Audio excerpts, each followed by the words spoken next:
저와 같이 유럽에서 온 사람들을 매우 부러워하더라고요. 저는 이해가 가지 않았어요. 제가 한국에서 생활한 동안 느낀 것들을 총 정리해서 생각해보면 제가 살고 있는 덴마크는 한국에 비하면 불편한 것 투성이었어요. 계속해서 이야기해가며 왜 그런지 한번 알려드리려고 해요. 그리고 덴마크 사람들은 대부분의 사람들이 아시아라는 대륙에 대해서 그렇게 많은 얘기들을 하는 사람이 없어요.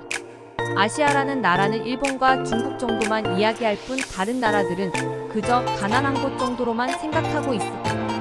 그리고 얼마 전까지만 해도 한국이라고 하면 북한을 먼저 떠올리는 사람들이 더 많았고요. 제가 덴마크 사람이지만 우리나라는 정말 보수적인 나라인 것 같다는 생각이 들었어요.